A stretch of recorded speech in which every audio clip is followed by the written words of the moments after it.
वर्णिवेशरमणीयदर्शनं मन्दहासरुचिराननाम्बुजम् पूजितं सुरनरोत्तमैर्मुदा धर्मनन्दनमहं विचिन्तये।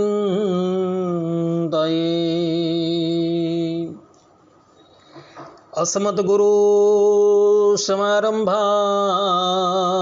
नाथयामो मध्यमाम् लक्ष्मीवल्लभपर्यन्तां वन्दे गुरुपरम्परां वन्दे गुरुपरम्परां। सहजानंद स्वामी महाराजनी जय। श्री नारायण मुनिदेवनी जय। श्री राधा राधा बिहारी लालनी जय। श्री लक्ष्मी नारायण देवनी जय। श्री नर नारायण देवनी जय। श्री गोपीनाथ जी महाराजनी जय। असतो मा षड्गमय तमसो मा ज्योतिर्गमय मृत्युर्मा अमृतं गमय। ओम शांति ही शांति ही शांति ही। निखिल है प्रत्यनेक कल्याणिकतान श्वेतर समस्त वस्तु विलक्षण अनंत कोटि ब्रह्मांड नायक श्रीदेवी भूदेवी नीलादेवी श्री राधा देवी थी समलंकृत सर्व अवताરના અવતારી સર્વ કારણના કારણ ભગવાન શ્રી હરિની મહતી કૃપાથી આપણે બધા માનવ જીવનનો સર્વોત્કૃષ્ટ લાભ એવા સત્સંગને માટે ઉપસ્થિત થયા છે। ઉપસ્થિત થનારા દરેક ભગવદ ભક્તના હૃદયની અંદર અપરોક્ષ રૂપે બિરાજમાન એ જગત કારણ તત્વ ભગવાન શ્રી હરિના ચરણારવિંદરની અંદર હું સાષ્ટાંગ દંડવત પ્રણામ કરી રાસ પંચાધ્યાયની કથાનો શુભારંભ કરું છું। ભક્તો, શ્રીમદ ભાગવતના દસમ સ્કંદના 30મા અધ્યાયથી લઈને 34મા અધ્યાય પર્યંત ભગવાન શ્રી કૃષ્ણએ ગોપીઓની સાથે કરેલી રાસલીલાનું વર્ણન આવે છે। તો આજે આપણે બધા એ ભગવાન શ્રી કૃષ્ણની દિવ્ય રાસલીલાની કથા જે છે એ શ્રવણ કરશું। તો બધા જ શ્રોતાગણો આ કથા જે છે એ પરમ પ્રેમપૂર્વક શ્રવણ કરજો। આ રાસ જે છે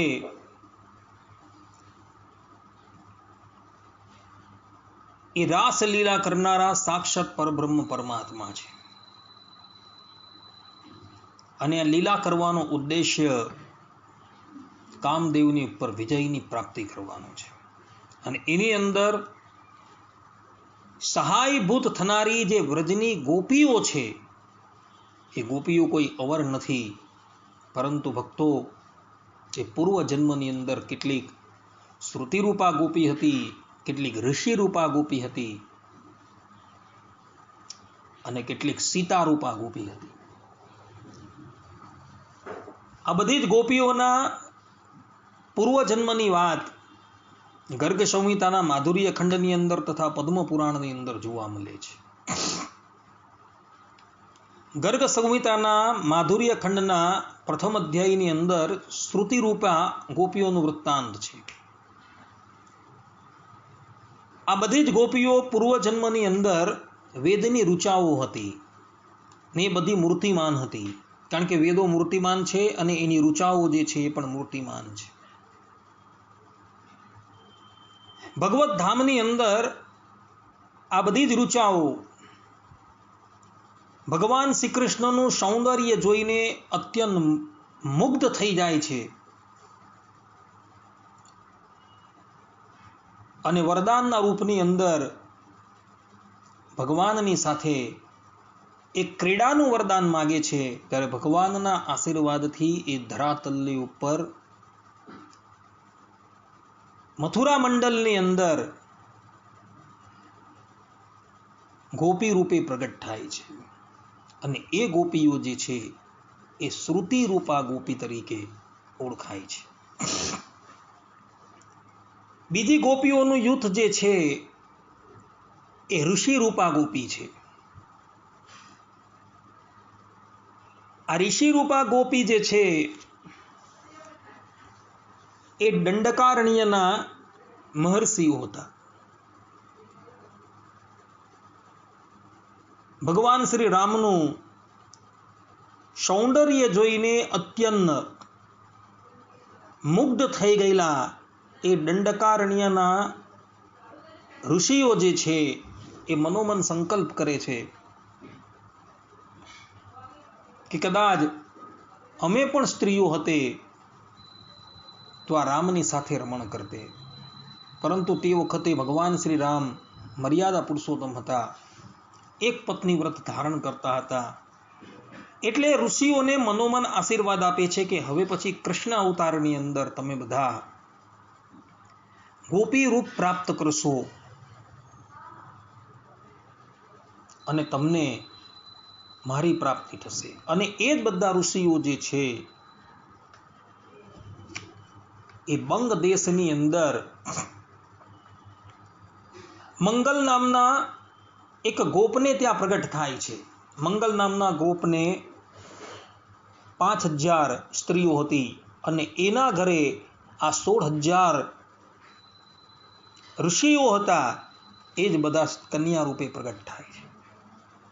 કોઈ કારણવશ મંગલ નામના ગોપની પરિસ્થિતિ જે છે એ નબળી થઈ જાય છે, ત્યારે આ મંગલ નામનો ગોપ જે છે એ પોતાની બધી જ કન્યાઓ જે છે એ નંદરાયજીને સમર્પિત કરી દે છે. અને એ ગોપીઓ જે છે એ ભગવાન શ્રી કૃષ્ણને પતિ ભાવે ભજતી હતી અને પતિ ભાવે ભજતા થકા એણે કાત્યાયનનું વ્રત કરેલું હતું અને દેવીના આશીર્વાદ અને ભગવાનની કૃપાથી એ બધા જ રાસ મંડલની અંદર ભગવાન શ્રી કૃષ્ણને પતિ ભાવે પ્રાપ્ત થાય છે. આ કથા ગર્ગ સંહિતાના માધુર્ય ખંડના બીજા અધ્યાયની અંદર આવેલી છે.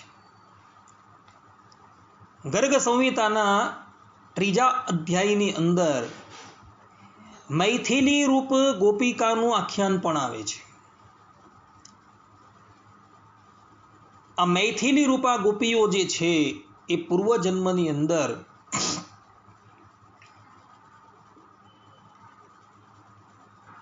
જે જગ્યાએ સીતાજીનું પ્રાગટ્ય થયું હતું એવા જનકપુરની અંદર પ્રગટ થયેલી હોય છે. ભગવાન શ્રી રામ સીતાજીનું પાણી ગ્રહણ કરવા માટે જ્યારે જનકપુર જાય છે, ત્યારે જનકપુરમાં રહેતી જે કન્યાઓ જે છે એ ભગવાન શ્રી રામનું સૌંદર્ય જોઈને એના પર મુગ્ધ થઈ જાય છે. પરંતુ ભગવાન જે છે એ એક પત્ની વ્રત ધરાવતા હતા, એટલે માટે એ મિથિલા પ્રાંતની અંદર રહેલી કન્યાઓ જે છે તેને મનોમન આશીર્વાદ આપે છે કે હવે પછી કૃષ્ણ અવતારની અંદર હું તમારો અંગીકાર કરીશ. ને એ જ બધી જે કન્યાઓ જે છે એ ગોપી થઈને વ્રજની અંદર વિભિન્ન ગોપોને ત્યાં પ્રગટ થયેલી હતી. આ કથા ગર્ગ સંહિતાની અંદર માધુર્ય ખંડના 3જા અધ્યાયની અંદર છે. કેટલીક ગોપીઓ જે છે એ પૂર્વજન્મની અંદર કૌશલ પ્રાંતની સ્ત્રીઓ હતી. અર્થાત કે ભગવાન શ્રી રામ જે કૌશલ પ્રાંતની અંદર પ્રગટ થયા હતા ત્યાંની એ સ્ત્રીઓ હતી. એ લોકો પણ ભગવાન શ્રી રામના સૌંદર્યની ઉપર અત્યંત મુગ્ધ થઈ જાય છે. પરંતુ ભગવાન શ્રી રામ પૂર્વજન્મની અર્થાત કે એક પત્ની વ્રત ધારણ કરતા હતા, એટલે એ ગોપીઓ અર્થાત કે એ સ્ત્રીઓનો ભગવાન શ્રી રામ અંગીકાર નથી કરી શકતા. અને એને પણ આશીર્વાદ આપે છે કે કૃષ્ણ અવતારની અંદર અમે તમને અંગીકાર કરશું. અને એ જ કૌશલ પ્રાંતની સ્ત્રીઓ જે છે એ ગોપી થઈને વ્રજની અંદર પ્રકટ થયેલી હતી. અને એ બધી જ ગોપીઓ જે છે એ ભગવાન શ્રી કૃષ્ણને પતિ ભાવે બતતી હતી. અને એ બધાની જ ઈચ્છા હતી કે અમે ભગવાનની સાથે રમણ કરીએ. અને બધી જ ગોપીઓને ભગવાન શ્રી કૃષ્ણએ રાસલીલાની અંદર સંમિલિત કરેલી હતી. ગર્ગ સંહિતાના માધુર્ય ખંડના 5મા અધ્યાયની અંદર અયોધ્યાવાસી ગોપીઓનું આખ્યાન આવે છે. અયોધ્યાની અંદર રહેતી કેટલીક કન્યાઓ જે છે, જે કન્યાઓની સંખ્યા બૃહદ હતી, એટલે કે વધારે હતી, એ લોકો પણ ભગવાન શ્રી રામના સૌંદર્યની ઉપર અત્યંત મુગ્ધ થઈ જાય છે. પરંતુ ભગવાન શ્રી રામ એક પત્ની વ્રત ધારણ કરીને બેઠેલા હતા. એટલે એ અયોધ્યા પ્રાંતની કન્યાઓનો અંગીકાર ભગવાન શ્રી રામ રામાવતારમાં નથી કરતા, પરંતુ એઓને મનોમન ભગવાન આશીર્વાદ આપે છે કે હવે પછી કૃષ્ણ અવતારની અંદર અમે તમારો અંગીકાર કરીશું. અને આ જ અયોધ્યાની કન્યાઓ જે છે એ બધી જ તે પછી સિંધુ દેશની અંદર ચંપકા નામથી પ્રસિદ્ધ એક નગરીની અંદર ધર્મપરાયણ વિમલ નામના રાજાને ત્યાં પ્રગટ થાય છે. આ વિમલ નામનો રાજા જે છે એ રાજા બહુ પત્ની ધરાવતો હતો, પરંતુ એને કોઈ પણ સંતાન ન હતી. એક દિવસ યાજ્ઞવલ્ક્ય ઋષિ આ વિમલ રાજાને ત્યાં પધારે છે. ત્યારે વિમલ રાજા એમનો આતિથ્ય સત્કાર કરે છે. અને પછી એ યાજ્ઞવલ્ક્ય ઋષિને પૂછે છે કે પ્રભુ, મને કોઈ સંતાન નથી, મારે ત્યાં આટલી પત્નીઓ હોવા છતાં પણ મને કોઈ સંતાન નથી, એનું શું કારણ છે? આ રાજાને 6000 રાણી હતી, પરંતુ 6000 રાણીમાંથી એકને પણ સંતાન ન હતું. યાજ્ઞવલ્ક્યએ નેત્ર બંધ કરીને રાજાનું ભાગ્ય જે છે એ જોયું. અને પછી રાજાને કહ્યું કે રાજન, તમારા ભાગ્યની અંદર પુત્રનું સુખ નથી, પરંતુ તમને અનેકો પુત્રી જે છે એ પ્રાપ્ત થશે. અર્થાત કે તમારી ભાર્યાઓના ગર્ભ થકી અનેકો કન્યા જે છે એ પ્રગટ થશે. અને એ બધી જ કન્યાઓ જે છે એ પૂર્વજન્મની અંદર અયોધ્યામાં પ્રગટ થઈ હતી. અને ભગવાન શ્રી રામ વિશે એને કાંત ભાવ ઉદય થયો હતો. એ બધી જ કન્યા તમારા ઘરે પ્રગટ થશે. અને એ બધી જ કન્યાને તમે આ દ્વાપર અને કલીની સંધિની અંદર પ્રગટ થયેલા શ્રી કૃષ્ણ ભગવાનને અર્પણ કરી દેજો. આટલું કહીને યાજ્ઞવલ્ક્ય ઋષિ ત્યાંથી જતા રહે છે. પછી એ રાજાને ત્યાં એ અયોધ્યાની અંદર પ્રગટ થયેલી બધી જ કન્યાઓ જે છે એ આ રાજાને ત્યાં પ્રગટ થાય છે. અને સમય જતા જ્યારે એ મોટી થાય છે, અર્થાત કે કુમારિકા અવસ્થાની અંદર આવે છે, ત્યારે આ વિમલ નામનો રાજા જે છે એ આ બધી જ કન્યાઓને ભગવાન શ્રી કૃષ્ણને સમર્પણ કરી દે છે અને એ બધી જ કન્યા રાસલીલાની અંદર સંમેલિત થઈ જાય છે. આ પ્રમાણે અયોધ્યાની અંદર પ્રગટ થયેલી કન્યાઓ જે છે એઓ પણ ગોપી બનીને આ વ્રજની અંદર આવેલી હતી. આ ઉપરાંત ભગવાન શ્રી રામે અયોધ્યાની અંદર અસંખ્ય યજ્ઞો કરેલા હતા. જે યજ્ઞની અંદર સુવર્ણની સીતા બનાવીને ભગવાન શ્રી રામ પોતાની બાજુમાં પ્રસ્થાપિત કરતા હતા. કારણ કે માતા સીતા જો છે એઓ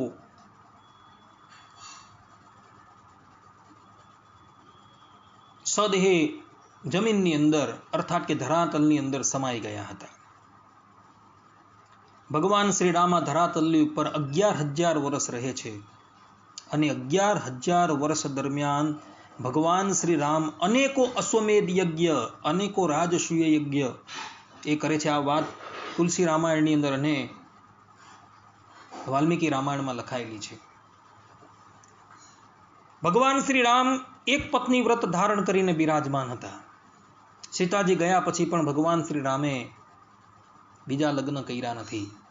પરંતુ જ્યારે જ્યારે યજ્ઞ કરવાની ઈચ્છા થતી હતી ત્યારે સુવર્ણની સીતા બનાવીને એ પોતાની બાજુની અંદર સ્થાપિત કરતા હતા.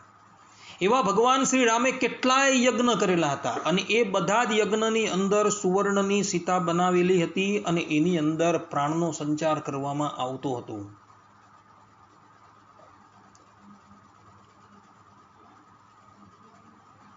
અને એ બધી જ પ્રતિમાઓ યજ્ઞ પૂર્ણ થાય એટલે અયોધ્યાની અંદર ભગવાન શ્રી રામના રાજમહેલની અંદર મૂકી દેવામાં આવતી હતી.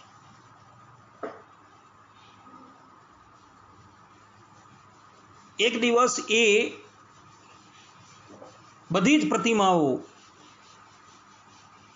પોતે સજીવન થાય છે અને ભગવાન શ્રી રામને કહે છે કે પ્રભુ આપ અમારો અંગીકાર કરો. ત્યારે ભગવાન શ્રી રામ કહે છે કે હમણાં તો હું એક પત્ની વ્રત ધારણ કરીને બેઠેલો છું, પરંતુ હવે પછી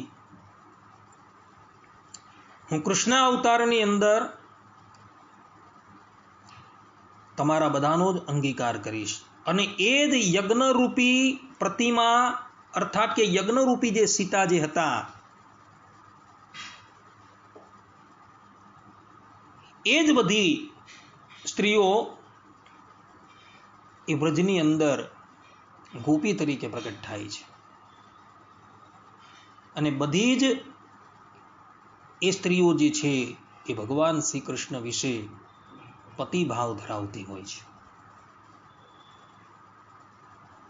અને ભગવાને જે પૂર્વ અવતારની અંદર જે વરદાન આપેલું હતું એ વરદાનને ચરિતાર્થ કરવા માટે ભગવાન શ્રી કૃષ્ણ એ બધી જ ગોપીઓને રાસ મંડલની અંદર તેડે છે, અર્થાત કે એનું આવાહન કરે છે. આ પ્રમાણેની કથા ગર્ગ સંહિતાના માધુર્ય ખંડના 8મા અધ્યાયની અંદર જોવા મળે છે. પદ્મ પુરાણની અંદર પણ આ ગોપીઓના પૂર્વજન્મની કથા જે છે એ જોવા મળે છે. એની અંદર એક ઉગ્રતપા નામના ઋષિ હતા. તેઓ અગ્નિહોત્રી હતા અને સાથે સાથે એમનું જીવન મહા તપપરાયણ હતું. એમની તપસ્યા અદ્ભુત હતી અને નિત્ય એવો નવલ કિશોર શ્યામ સુંદરનું ધ્યાન કરતા થકા પંચાક્ષર મંત્રોનો જાપ કરતા હતા. 100 કલ્પો પર્યંત એમણે તપસ્યા કરી. ત્યારે વ્રજની અંદર સુનંદ નામના ગોપની કન્યા તરીકે એ પ્રગટ થયા હતા અને તે વખતે એનું નામ હતું સુનંદા. વિચાર કરો, 100 કલ્પ પર્યંત તપસ્યા કરી છે ગોપી બનવા માટે, અને એ ઉગ્રતાપા નામના ઋષિ જે છે એ વ્રજની અંદર ગોપી તરીકે પ્રગટ થયા હતા.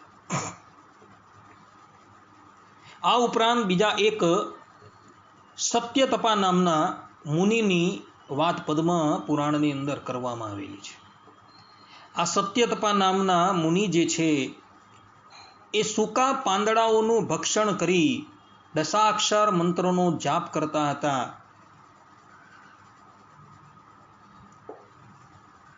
અને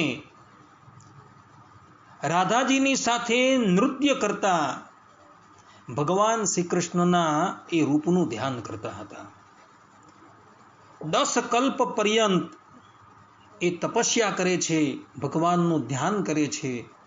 ત્યારે વ્રજની અંદર એ સુભદ્ર નામના ગોપને ત્યાં સુભદ્રા નામની કન્યા રૂપે અર્થાત કે ગોપી રૂપે પ્રગટ થાય છે. 10 કલ્પ પર્યંત એ ધ્યાન કરતા રહે છે. ત્યારે વ્રજની અંદર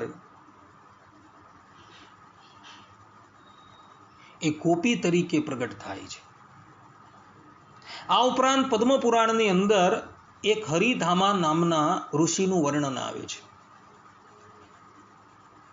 આ હરિધામા નામના ઋષિ જે છે એ નિરાહાર રહી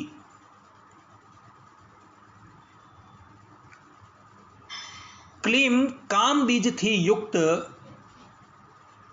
વિંસાક્ષરી મંત્રનો જાપ કરતા થકા માધવી મંડલમાં કોમળ કોમળ પાંદડાની સૈયા પર સૂતેલા રાધા કૃષ્ણનું એ નિત્ય ધ્યાન કરતા હતા. અને 3 કલ્પ પર્યંત આ જ પ્રમાણે એ ભગવાનનું ધ્યાન કરતા રહે છે. ત્યારે વ્રજની અંદર એ સારંગ નામના ગોપને ત્યાં રંગવેણી નામની ગોપી તરીકે પ્રગટ થાય છે. આ બધા જ ઋષિઓની ઈચ્છા એવી હતી કે અમારે ભગવાન શ્રી કૃષ્ણના માધુર્યનો આસ્વાદ લેવો છે, અને એને લઈને એઓ સ્ત્રી રૂપે પ્રગટ થયા હતા. પદ્મ પુરાણની અંદર જાબાલી નામના એક બ્રહ્મજ્ઞાની ઋષિનું વાત આવે છે. એક દિવસની વાત છે. આ ઋષિ જે છે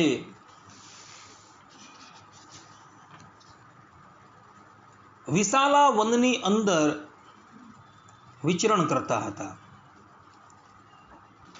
ત્યારે એ વિશાલા વનની અંદર તેમને એક બહુ મોટી વાવ જોવા મળી, અને એ વાવના પશ્ચિમ કિનારે વડના વૃક્ષ નીચે એક તેજસ્વી સ્ત્રી જે છે એ કઠોર તપસ્યા કરી રહી હતી. એવા એને દર્શન થયા.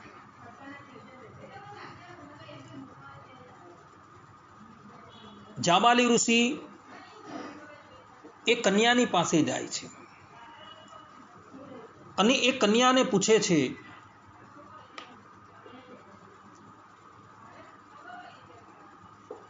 કે હે ભદ્રા, તું કોણ છે? ત્યારે એ કન્યા બોલે છે કે બ્રહ્મર્ષિ, હું બ્રહ્મ વિદ્યા છું. જેને મોટા મોટા યોગીઓ સદા શોધે છે એ બ્રહ્મ વિદ્યા હું સ્વયં છું. હું એ શ્રી કૃષ્ણના ચરણ કમળોની પ્રાપ્તિને અર્થે આ ઘોર વનની અંદર એ પુરુષોત્તમનું દીર્ઘકાલથી ધ્યાન કરું છું, અને ધ્યાન કરતા થકા ઉગ્ર તપસ્યા કરું છું. હું બ્રહ્માનંદથી પરિપૂર્ણ છું, અને મારી બુદ્ધિ પણ તે જ આનંદથી પરિતૃપ્ત છે, પરંતુ શ્રી કૃષ્ણનો પ્રેમ મને હજી પ્રાપ્ત થયો નથી, તેથી હું મને પોતાને શૂન્ય રૂપે જોઉં છું. આ પ્રમાણે સ્વયં બ્રહ્મ વિદ્યાની વાત સાંભળી જાબાલી મુનિ જે છે એ આ બ્રહ્મ વિદ્યાના ચરણમાં પડી જાય છે અને એ કન્યાને કહે છે કે હે બ્રહ્મ વિદ્યા, તમે અમને કૃષ્ણ મંત્રની દીક્ષા આપો. ત્યારે એ બ્રહ્મ વિદ્યા જે છે એ જાબાલી મુનિને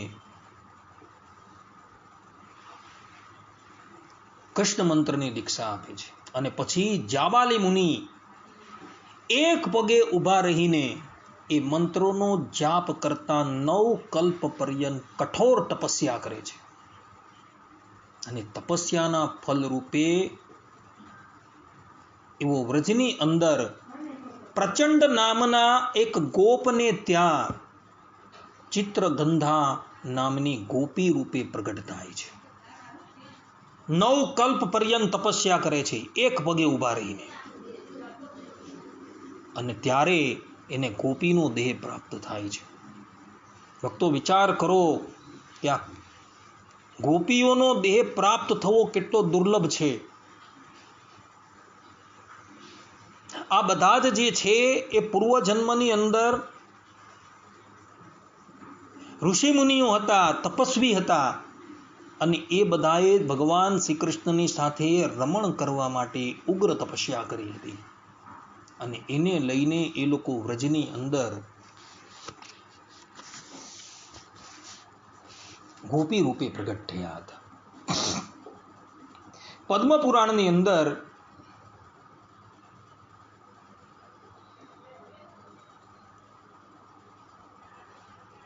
આવા તો બીજા કેટલાય ઋષિઓનું વર્ણન આવે છે કે જેઓએ ઉગ્ર તપસ્યા કરી ગોપીનો દેહ પ્રાપ્ત કરેલો હતો.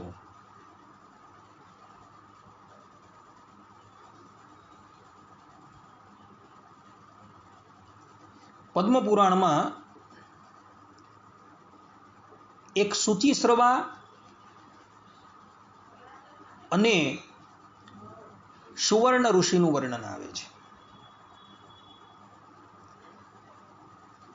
કુશધ્વજ નામના બ્રહ્મર્ષિના પુત્ર આ શુચિશ્રવા અને સુવર્ણ હતા. એવો દેવ તત્વને જાણવાવાળા હતા. તેઓએ શીર્ષાસન કરી રીમ હંસ મંત્રોનો જપ કરીને સુંદર કંદર્પ તુલ્ય ગોકુલવાસી 10 વર્ષની ઉંમરના શ્રી કૃષ્ણનું ધ્યાન 1 કલ્પ પર્યંત કરેલું હતું. અને તેઓ વ્રજની અંદર સુધીર નામના ગોપને ઘરે પુત્રી રૂપે પ્રગટ થયા હતા. શીર્ષાસન એટલે તમને ખબર હશે, મસ્તક જે છે એ નીચે હોય અને પગ જે છે એ ઉપર હોય. 1 કલ્પ પર્યંત આ પ્રમાણે શીર્ષાસન કરીને રીમ હંસ મંત્રનો જપ કરતા થકા એ લોકો ભગવાનનું ધ્યાન કરતા હતા. અને ત્યારબાદ ભગવાનની કૃપાથી એ લોકો વ્રજની અંદર ગોપી રૂપે પ્રગટ થયા હતા.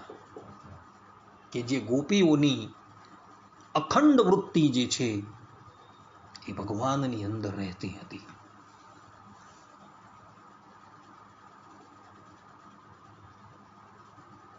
વિચાર કરો કે આ ગોપીઓની પૂર્વજન્મની કેટલી સાધનાઓ હતી. આટલી સાધનાઓ કર્યા બાદ આ ગોપીઓ જે છે એ ભગવાન શ્રી કૃષ્ણને પ્રાપ્ત કરે છે. એના મનની અંદર ભગવાન સિવાય ઇતર કોઈ પણ સંકલ્પ જે છે એ ઉદય થતો નથી. એણે બળજબરીથી જગતની અંદર મન રાખવું પડતું હતું, પરંતુ એનું એ મન જે છે એ પુનઃ શ્રી કૃષ્ણની અંદર આરૂઢ થઈ જતું હતું. આ પ્રમાણે જેનું મન અખંડ ભગવાનની અંદર રમણ કરી રહ્યું છે,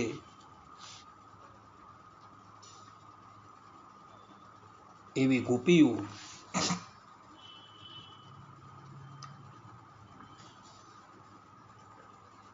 આ રાસલીલાની અંદર ભગવાનને મેળવે છે. ભક્તો,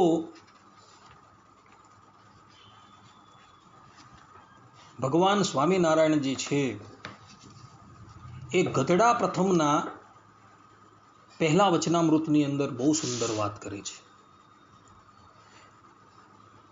ભગવાન સ્વામિનારાયણ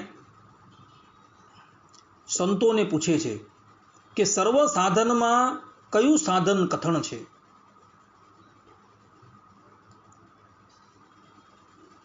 ત્યારે સર્વ બ્રહ્મચારી, સાધુ તથા ગ્રહસ્થ તેમણે પોતાની સમજણ પ્રમાણે એનો ઉત્તર કર્યો, પણ યથાર્થ ઉત્તર થયો નથી. પછી શ્રીજી મહારાજ બોલ્યા કે લ્યો, અમે એનો ઉત્તર કરીએ છીએ કે ભગવાનના સ્વરૂપમાં મનની અખંડ વૃત્તિ રાખવી, તેથી કોઈ સાધન કઠણ નથી. અને જે મનુષ્યના મનની વૃત્તિ ભગવાનના સ્વરૂપમાં અખંડ રહે છે, તેને તેથી બીજી અધિક પ્રાપ્તિ શાસ્ત્રોમાં કહી નથી. અને ગોપીઓ જે છે એ ગોપીઓનું મન તો અખંડ ભગવાન શ્રી કૃષ્ણની અંદર જ રહેતું હતું, પરંતુ એ ગોપીઓએ પૂર્વજન્મની અંદર કઠિન સાધનાઓ કરેલી હતી, અને કઠિન સાધનાઓ કરી હતી, અને ભગવાન શ્રી કૃષ્ણની કૃપાથી, ભગવાન શ્રી રામની કૃપાથી એ બધી જ ગોપીઓ જે પૂર્વજન્મમાં કોઈક ઋષિ રૂપે હતી, કોઈ શ્રુતિ રૂપે હતી, એ વ્રજની અંદર ગોપી દેહ ધારણ કરીને પ્રગટ થાય છે.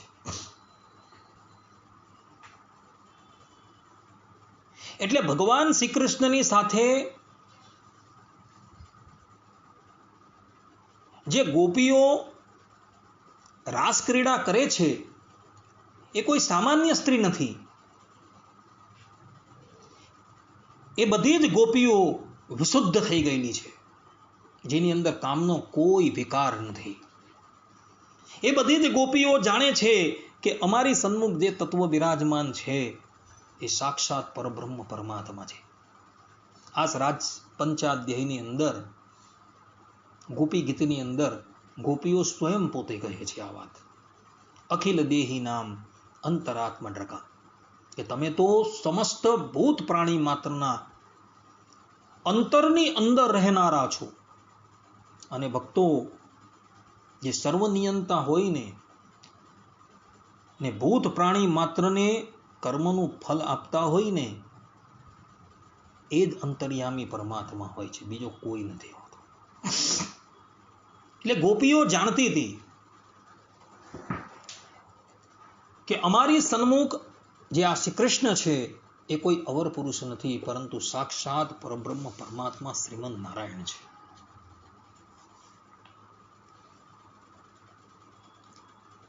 એટલે રાસ ક્રીડા જે છે એ વિશુદ્ધ થયેલા જીવાત્માનું પરમાત્માની સાથે મિલન છે.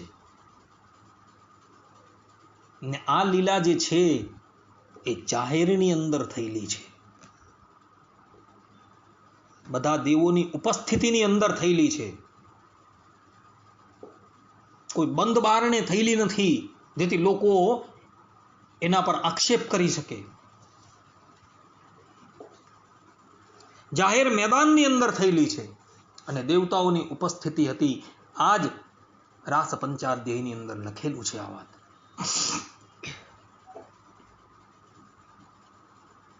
માટે ભક્તો, આ ભગવાનની લીલા જે છે એને તમે દિવ્ય દ્રષ્ટિથી જોજો. ભગવાનની અંદર કોઈ પણ જાતનો વિકાર નથી, એ નિર્વિકાર છે. ગોપીઓની અંદર પણ કોઈ પણ જાતનો વિકાર નથી, એ પણ નિર્વિકાર છે. કારણ કે એના સાધનો એવા ઉચ્ચ કક્ષાના હતા, એટલે એ બધી જ નિર્વિકાર પહેલેથી જ થઈ ગયેલી હતી. છતાં પણ આ લીલા કરે છે. શા માટે? કામદેવનો પરાજય કરવાનો છે. અને એ ગોપીઓ ભગવાનની સહાય કરે છે. એની અંદર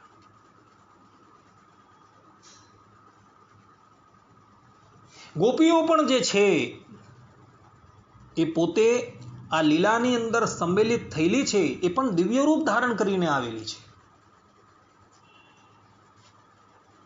કારણ કે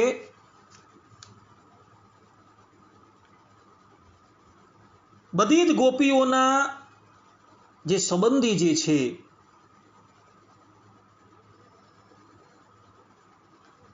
એઓને તો એમ જ અનુભવ થતો હતો કે અમારી કન્યા છે, અમારી પત્નીઓ છે, એ બધી અમારી પાસે જ છે.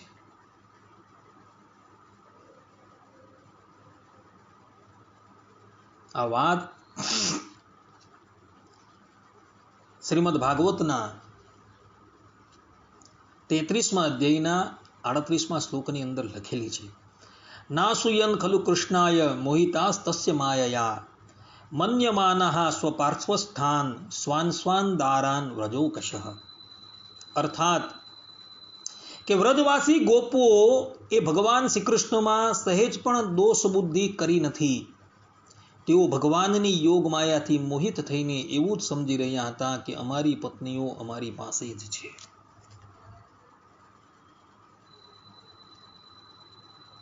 જેની સાથે રાસ ક્રીડા કરવામાં આવી છે,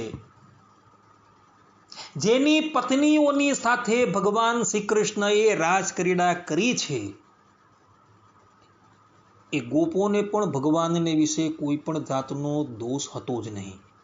કારણ કે એ લોકોને એવો જ ભાસ થતો હતો કે અમારી સ્ત્રીઓ, અમારી કન્યાઓ તો અમારી પાસે જ છે. જ્યાં એ ગોપોને ભગવાન શ્રી કૃષ્ણ વિશે કોઈ પણ સંશય ન હતો, તો આપણે કેવી રીતના હોવો જોઈએ? છતાં પણ કેટલાક અણસમજુ લોકો જે છે એ ભગવાન શ્રી કૃષ્ણની આ રાસ લીલા જે છે એનું વર્ણન સાંભળી ભગવાનને વિશે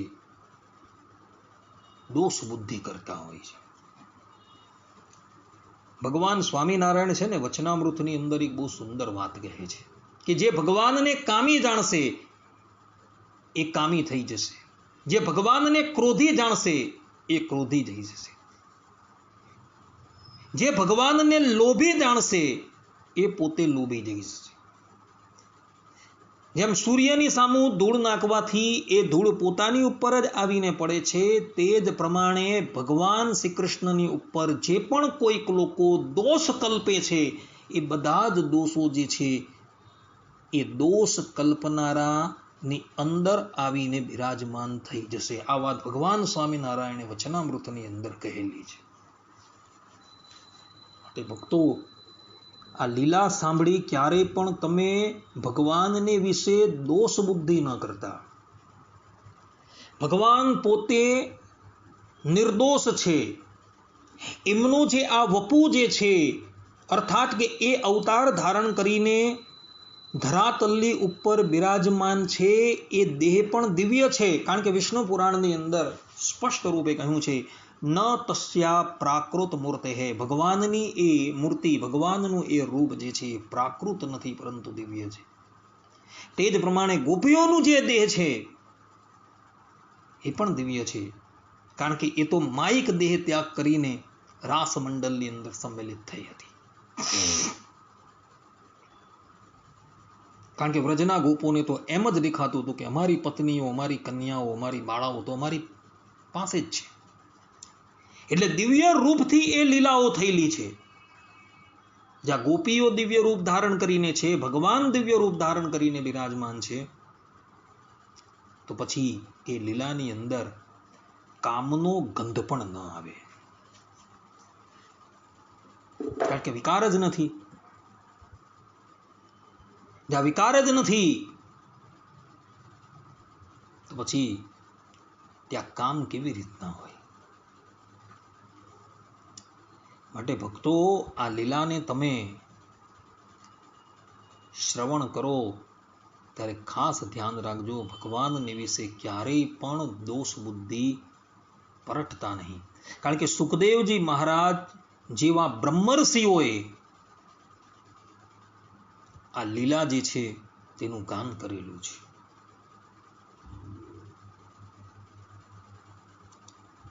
અને આ લીલા જે છે એનું ગાન કરવાથી, એનું શ્રવણ કરવાથી મનુષ્યના હૃદયની અંદર જે અનાદિકાળનો જે કામ જે છે એ સમાપ્ત થઈ જાય છે. આ વાત શ્રીમદ ભાગવતની અંદર 33મા અધ્યાયના 40મા શ્લોકની અંદર લખેલી છે. જેમ સુખદેવજી મહારાજ પરીક્ષિતને કહે છે, વિક્રીડિતમ વ્રજવધૂભિરીડમ ચ વૈષ્ણવો શ્રદ્ધાન્વિતો અનુસૃણુયાત અથ વર્ણયેદ્યઃ ભક્તિમ પરામ ભગવતી પ્રતિલભ્ય કામમ હૃદ્રોગમાશ્વપહિતો નત્યચિરેણ ધીરઃ.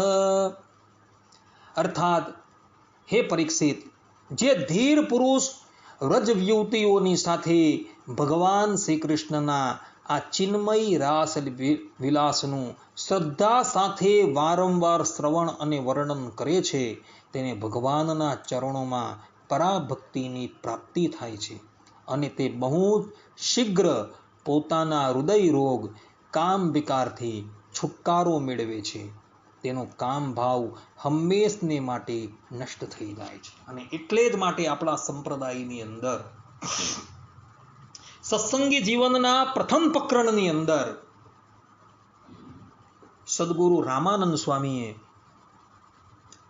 તથા ભગવાન સ્વામિનારાયણે પોતાના તમામ આશ્રિતોને નિત્ય પ્રત્યે આ રાસલીલાનો પાઠ કરવાની આજ્ઞા કરેલી છે. કારણ કે આ રાસલીલાના પાઠથી મનુષ્યને ભગવાનને વિશે પરાભક્તિ થાય છે અને એનો કામ જે છે એ હંમેશને માટે નિવૃત્ત થઈ જાય છે. એટલે માટે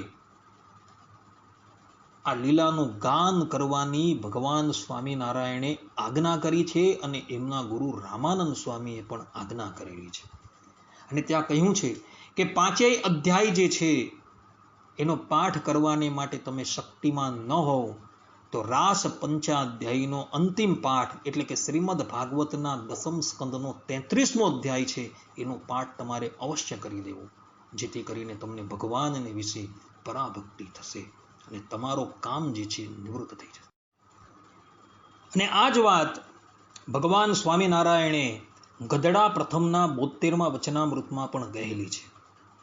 અને ભગવાન સ્વામિનારાયણ ત્યાં પોતાના પરમહંસોને આજ્ઞા કરતા કહે છે કે પરમહંસ માત્રના ગુરુ જે સુખદેવજી, તેમણે ભગવાનના રસિક ચરિત્રો જે છે એ ગાયા છે, માટે આપણે પણ એ રસિક ચરિત્રો જે છે એ ગાવા જોઈએ. માટે ભક્તો, તમે બધા પણ